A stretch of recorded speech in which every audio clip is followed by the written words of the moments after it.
Damos gracias al Señor. Como todos los martes, estamos llevando las predicaciones del libro de los Hechos. Y voy a invitarles esta vez para meditar en Hechos 2 del 37 al 41. Hechos 2 del 37 al 41. Este es el mensaje que Pedro predicó cuando en Hechos 2 vino el Espíritu Santo y hubo una gran conmoción. Y Pedro se levantó frente a la confusión de los judíos ahí reunidos que declaraban diciendo que los discípulos del Señor estaban borrachos, estaban ebrios. Pedro predicó su primer mensaje apologista. Apología significa en defensa de la fe. Y comienza a aclarar todas las cosas, narrando las profecías desde Joel en el Antiguo Testamento hasta el cumplimiento en aquel día que el Espíritu Santo había descendido en Jerusalén. Así que este es parte del mensaje que estamos meditando. Dice el versículo 37, al oír esto, se compungieron de corazón y dijeron a Pedro y a los otros apóstoles, varones hermanos, ¿qué haremos? Pedro les dijo, arrepentíos y bautícese cada uno de vosotros en el nombre de Jesucristo para perdón de pecados y recibiréis el don del Espíritu Santo, porque para vosotros es la promesa y para vuestros hijos y para todos los que están lejos, para cuantos el Señor llamare. Y con otras muchas palabras testificaba y les exhortaba diciendo, sed salvos de esta perversa generación. Así que los que recibieron su palabra fueron bautizados y se añadieron aquel día como 3,000 personas. Había en el aposento alto, esperando la promesa del Señor, solamente 120. Pero después de esta primera predicación y la respuesta de los judíos, ya bautizados, no que creyentes nomás, no, ya bautizados, dice, se añadieron a esos 120 como 3,000 personas, un gran avivamiento. Podemos decir que tan poderosa era la capacidad de convencimiento del Espíritu Santo que hubo una respuesta inmediata de los judíos oyentes. Gloria al Señor. La multitud reaccionó con un profundo sentimiento de culpa. Se daban cuenta de que Jesús, a quien habían dado muerte, era verdaderamente el Hijo de Dios. Así que, sin embargo, había sido levantado de los muertos y estaba ahora glorificado en el cielo. Sin ninguna invitación o llamamiento de Pedro, ellos clamaron como una respuesta al mensaje que escucharon y a la culpa que en sus conciencias sintieron. Ellos clamaron diciendo, ¿qué haremos? Qué bueno cuando las personas escuchan la palabra del Señor, la reciben y no solamente son oidores, sino que en su comportamiento buscan una acción. ¿Qué hacer? Ahora que conozco el mensaje de Dios, ahora que sé que verdaderamente tengo culpa en mi corazón, ¿qué debo hacer? Algo se tiene que hacer. Gloria al Señor por las personas que no somos indiferentes, sino que cuando escuchamos la palabra del Señor, no por el que lo predica.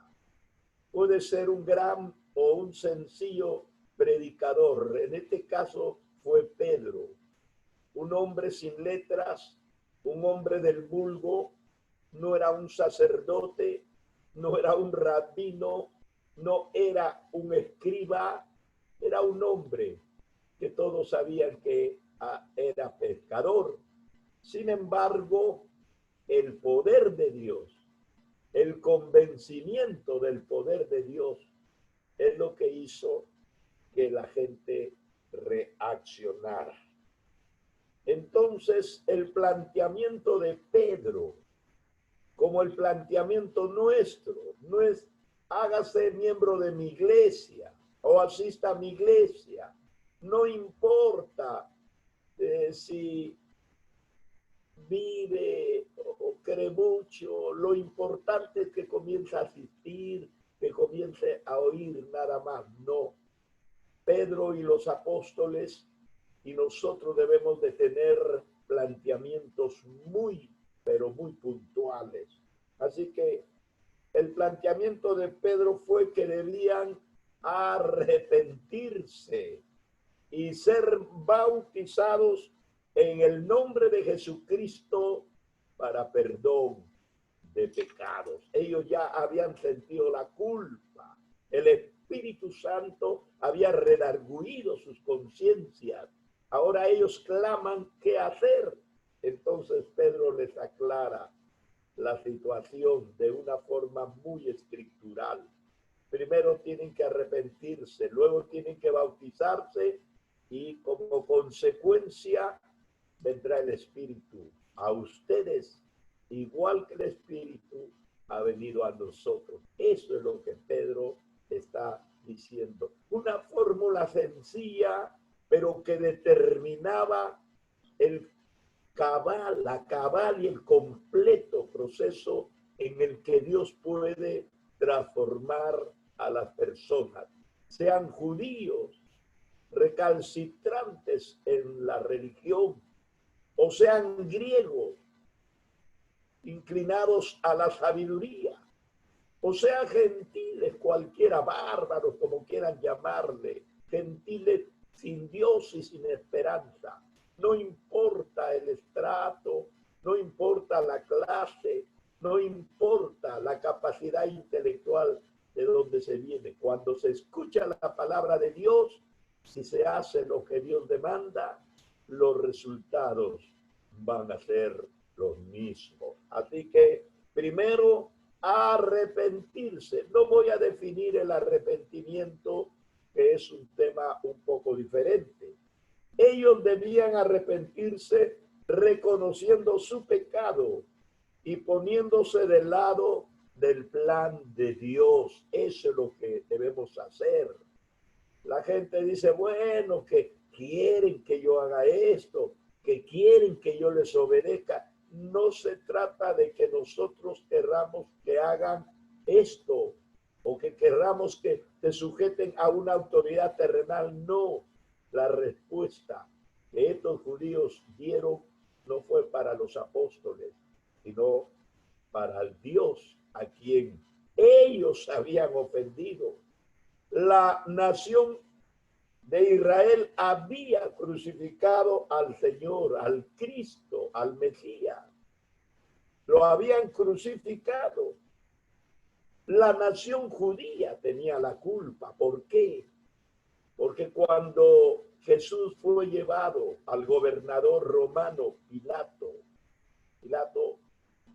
hizo que Jesús salga libre, porque su esposa le dijo, no tengas que ver nada con ese justo. Y él mismo sentía que Jesús no había hecho absolutamente nada, pero la presión de la multitud hizo que Pilato tomara en última instancia el último intento de liberar a Jesús, trayendo a Barrabás, un sedicioso, revolucionario, y poniéndolo junto a Jesús. Dijo él, en esta fiesta yo debo de soltar a uno de los dos.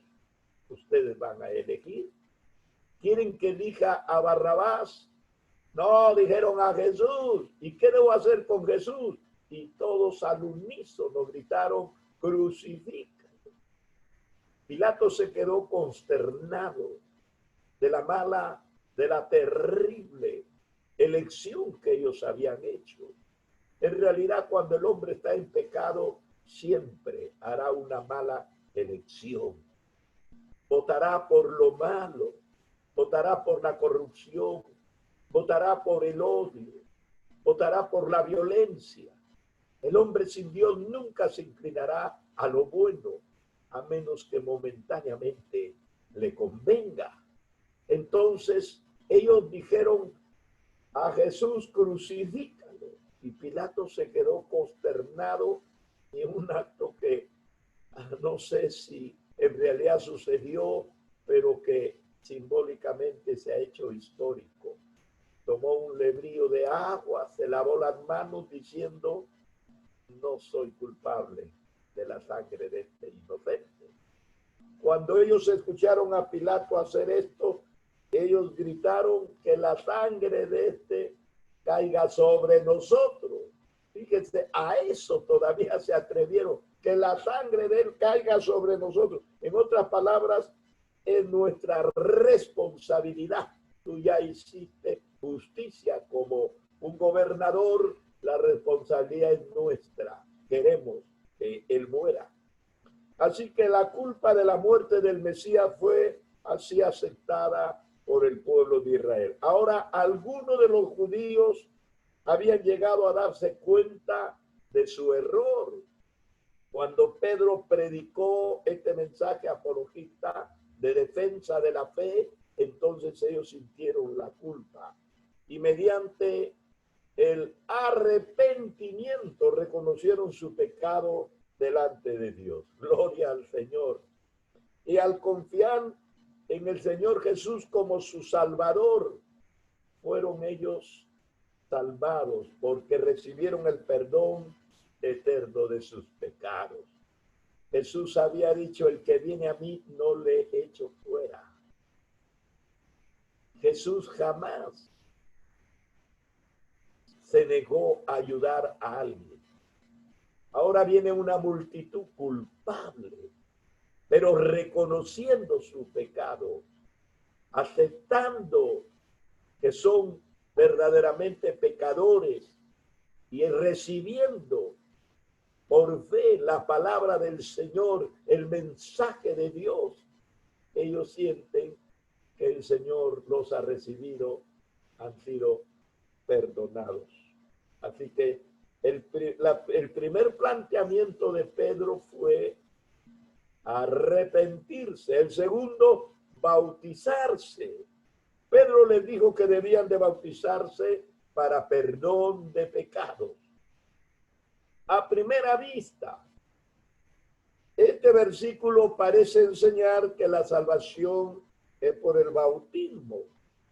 Y muchos insisten en que eso es precisamente lo que significa.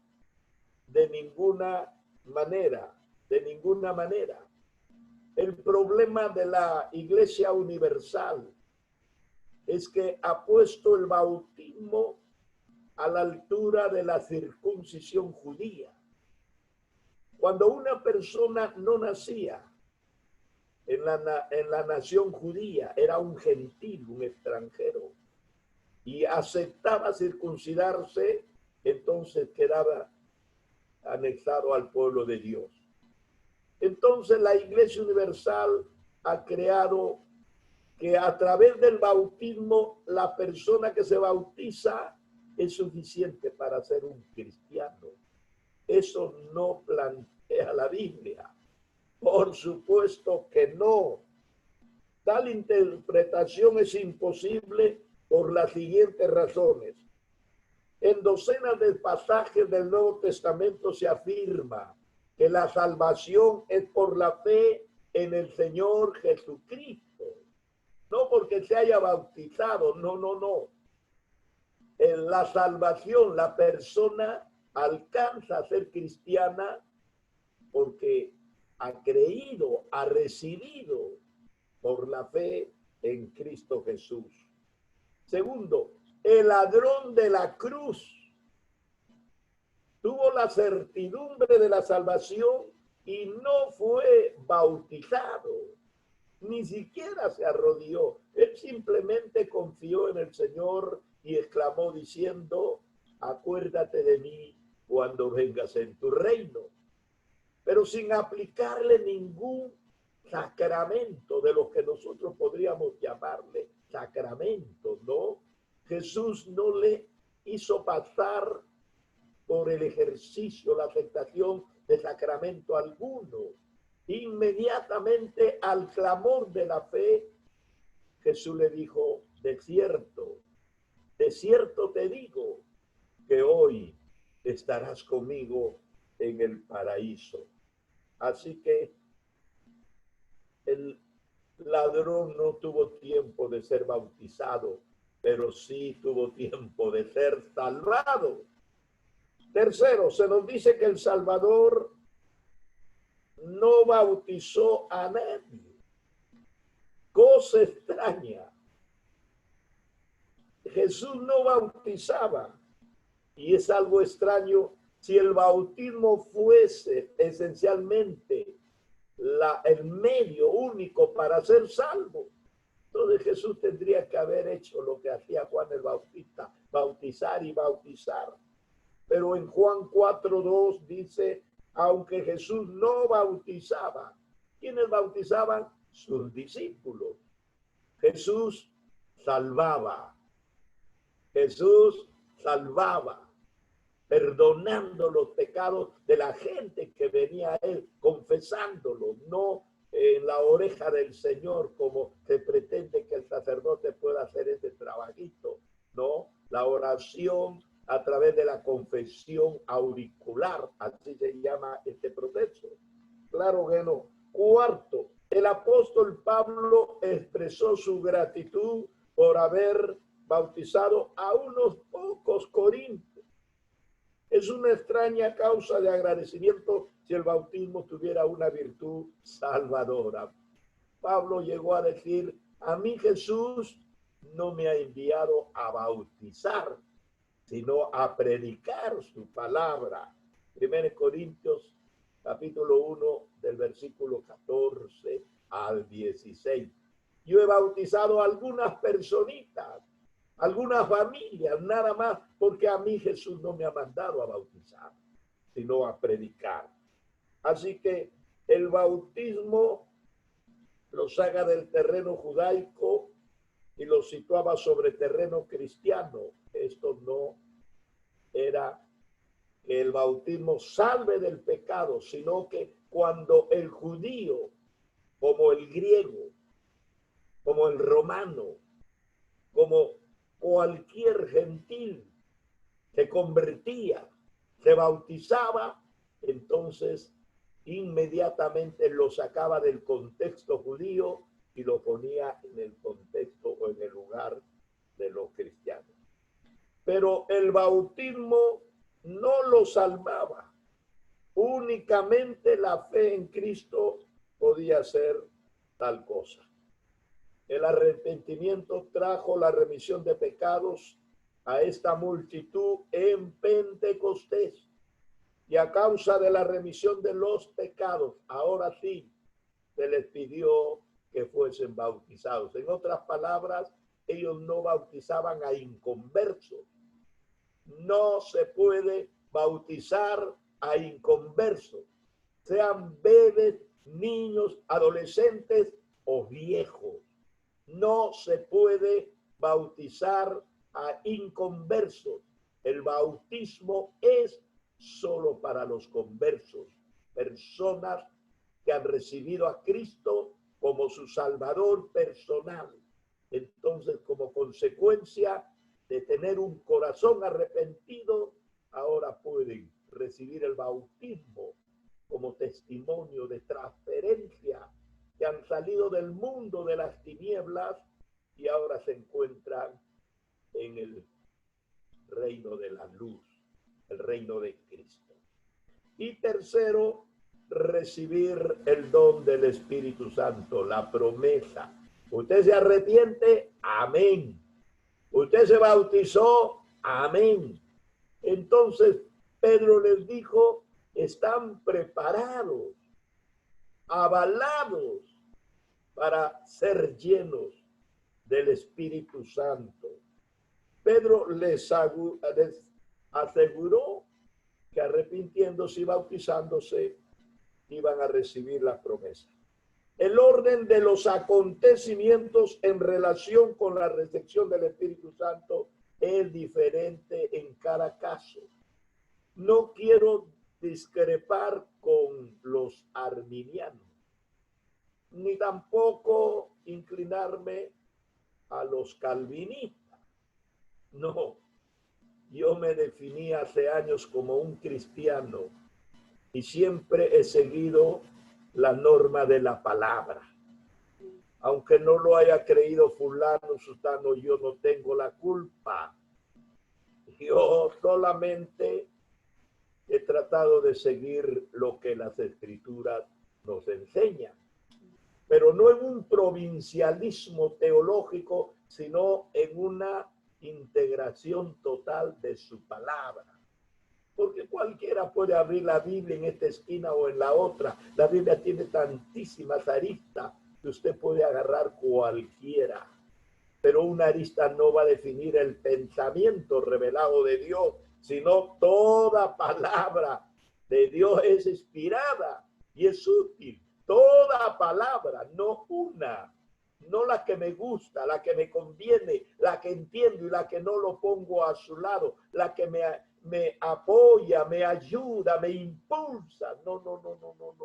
Tiene que ser la palabra, aunque, como dijera Hebreos 4:12, nos traspase. Aunque nos traspase. Si la palabra de Dios me traspasa, seguro que va a sacar la podredumbre de mí. Nunca va a deteriorar mi alma. Así que el orden de los acontecimientos no viene al caso. Hay acciones concomitantes, o sea que parten de la misma experiencia, en el mismo momento. Dios no se hace problema que un mes después, o un año después, o 3 años después. Esas consecuencias han venido como una expresión de la desconfianza o la falta de integridad de las personas. La iglesia primitiva bautizaba inmediatamente, pero al estudiar la historia de la iglesia vemos que para poder bautizar a una persona tenía que estar aprendiendo, catequizándose durante 3 años, así como lo oye, durante 3 años. Bueno, tal vez remojando, convenciéndolo, quitándole todas las aristas malas de su vida. Pero eso no es el bautismo, porque después de bautizarse usted no va a quedar mejor que antes. El que nos deja mejor que antes es Cristo. La sangre expiatoria de Cristo, su Hijo, nos limpia de todo pecado.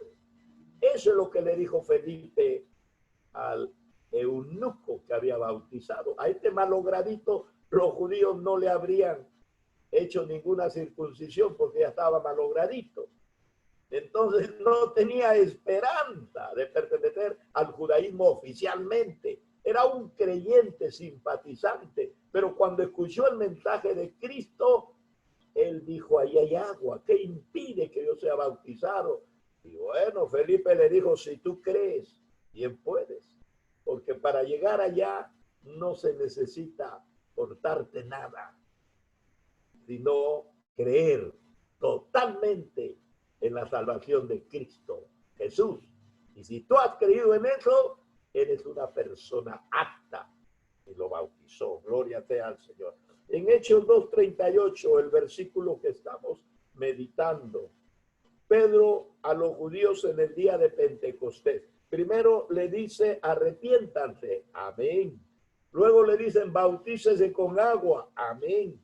Y luego le dice, reciban el Espíritu Santo. Es una forma de explicarlo. Es una forma de explicar. No está diciendo del orden, definitivamente, no. La palabra de Dios no queda con ese versículo. Entonces, en Hechos 8, del 14 al 17, este es el avivamiento de Samaria cuando Felipe, no el apóstol que bautizó al eunuco, sino Felipe el diácono, que fue cualificando para llegar a ser un evangelista. En la conversión de los samaritanos, ellos cuando escucharon a Felipe creyeron. Ellos luego fueron bautizados con agua. Ya estaban creyendo y fueron bautizados con agua. Entonces Pedro y Juan fueron enviados de Jerusalén a Samaria. Y ellos vinieron imponiéndole las manos. La gente recibió el Espíritu Santo. Eso es lo que encuentro en este pasaje. En Hechos 10, 44 al 48, Pedro, que había estado en Jope, fue traído hasta Cesarea. Y ahí en Cesarea entró en la casa de Cornelio, el centurión romano. Y ahí también se da este proceso. Pero primero la fe, porque el soldadito romano, este centurión, había estado orando y ayunando con toda su familia por 3 días. Y el ángel se le aparece y le dice, manda a traer a Pedro que está en Jope, él te va a guiar. El ángel no es un predicador del arrepentimiento. Los ángeles son enviados para darnos un mensaje personal de parte de Dios. Los que predicamos la palabra del Señor somos los hombres. Es lo que dice la Biblia. Los ángeles desearon hacer este trabajo, pero a ellos no se les encomendó. La predicación de la palabra se ha dado a los hombres. Eso es lo que dice la Biblia. Así que este soldadito creyó, tenía fe verdaderamente.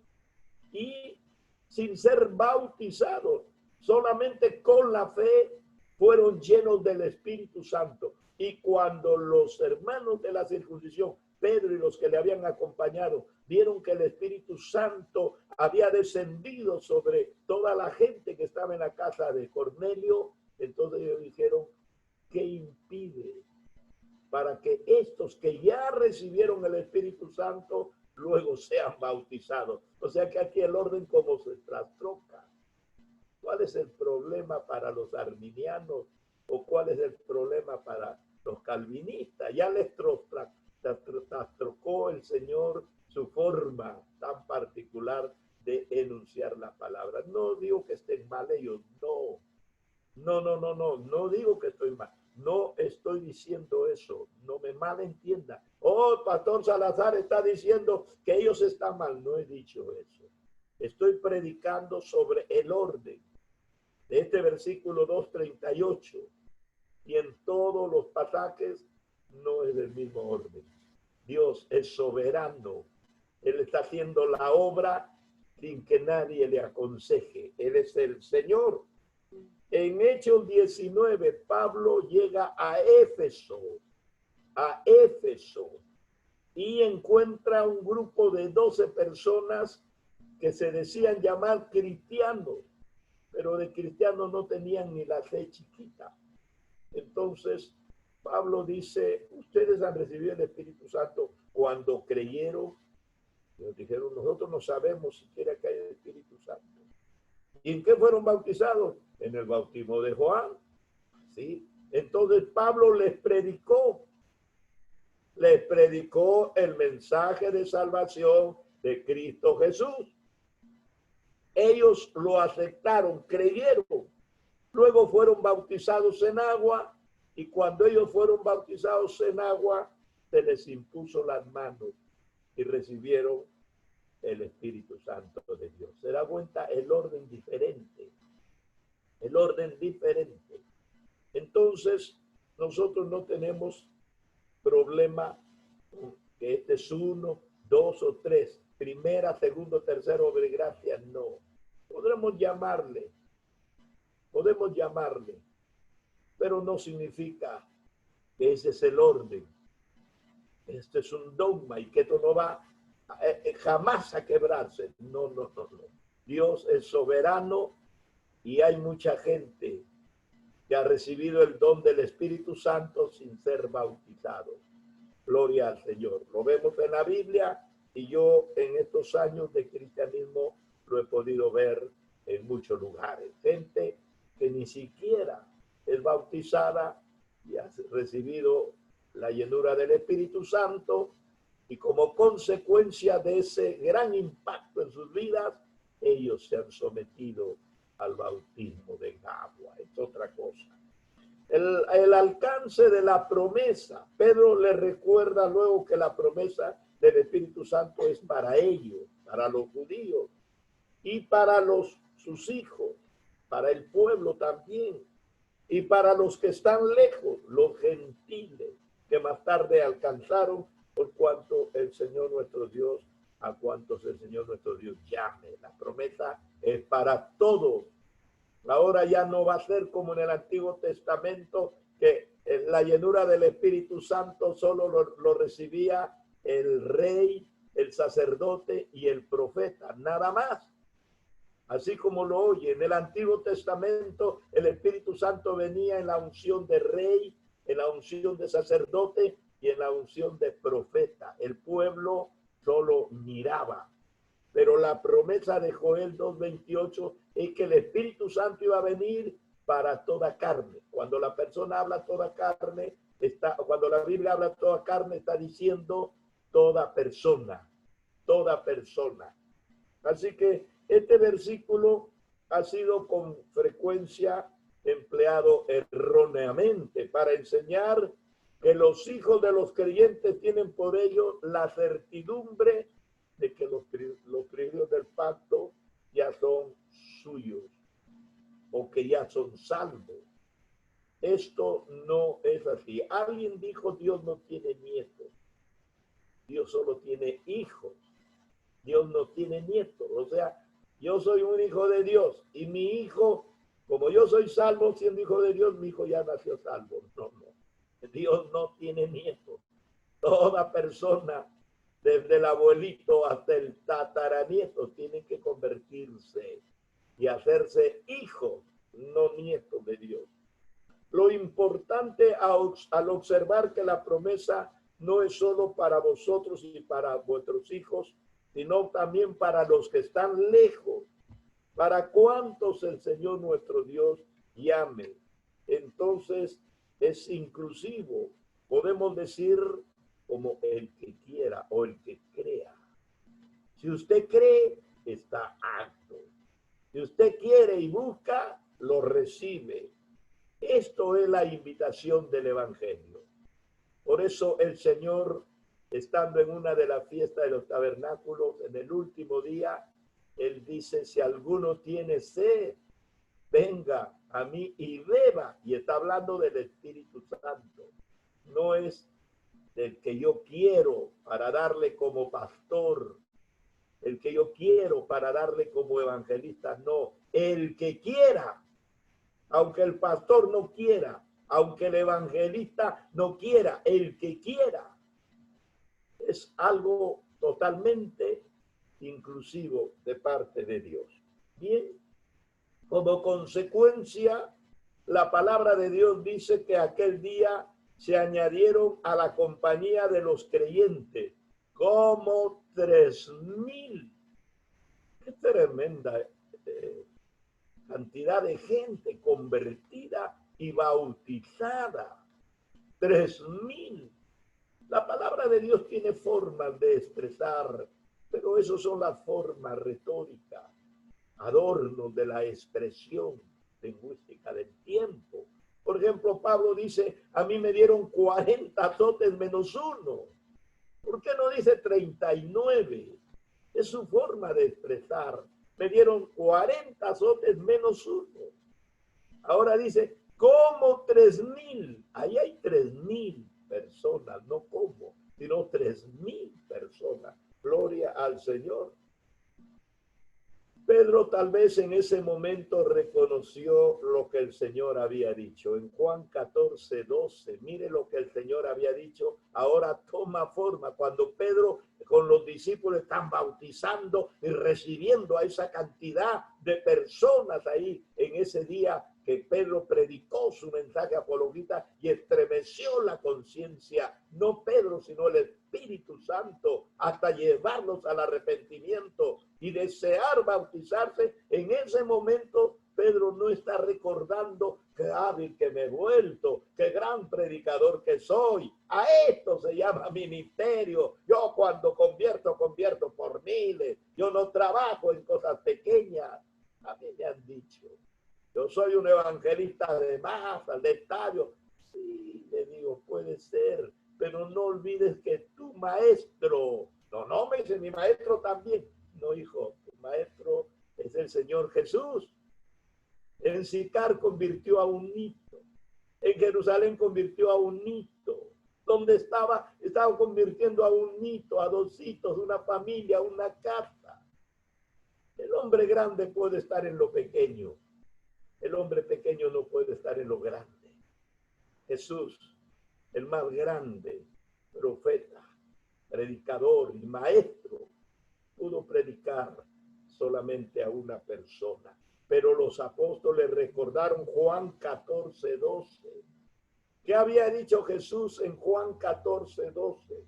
De cierto os digo, el que cree en mí, las obras que yo hago, también él las hará. Y aún hará mayores que esta, porque yo voy al Padre. No se olvide que no fue Pedro, él fue el instrumento, fue el Espíritu Santo el que convenció de pecado, de justicia y de juicio. Es el Espíritu Santo. Qué bueno, gloria sea al Señor. Así que la iglesia primitiva, después de esta gran experiencia, comenzó su gran crecimiento. 4 áreas de crecimiento. Yo termino con esto ya. Primero, el crecimiento espiritual. 120 que son sacudidos espiritualmente por la presencia del Espíritu Santo.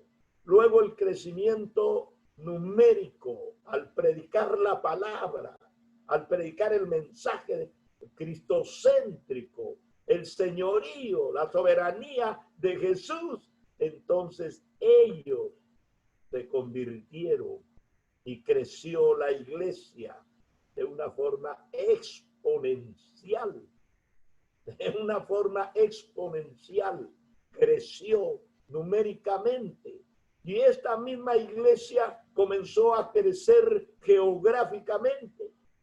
Porque al principio Jesús solamente decía, vayan a las ovejas de Israel.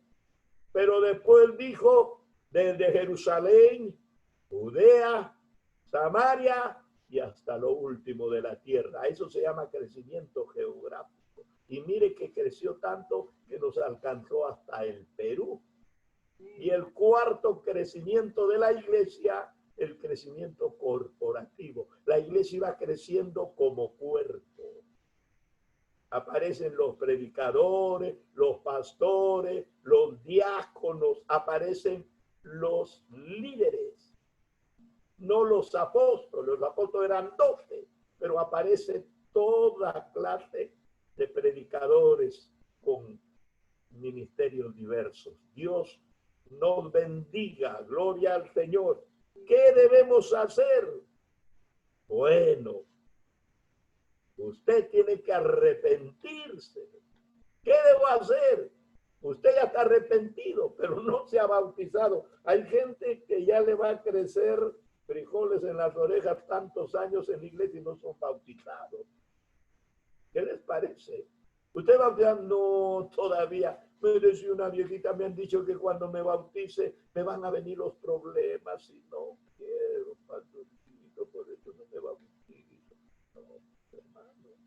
Los problemas no van a bautizarse porque usted estaba, los problemas no van a venir porque usted está bautizado. Los problemas vienen cuando usted se acerca a Cristo y el diablo quiere alejarlo. Pero la palabra de Dios dice, mayor es el que está con nosotros, el que está en el mundo. Gloria al Señor. Así que esos problemitas que van a venir, déjeselo al Señor. Y no camine solo ni sola, camine con Cristo. Ya está bautizado, gloria al Señor. No se quede remojado como chisco en agua, siempre lo he dicho. Siempre lo he dicho, ya está bañadito. Pero usted no tiene que quedarse ahí bañadito. Porque si usted vive solo bañadito, va a terminar dañadito. Para que usted sea una persona victoriosa, tiene que ir a su tercera experiencia, la llenura del Espíritu Santo de Dios, que no es para pastores, evangelistas, profetas, maestros, no solamente para ellos, sino para todos los que hemos creído en Cristo Jesús. Gracias al Señor. Bien,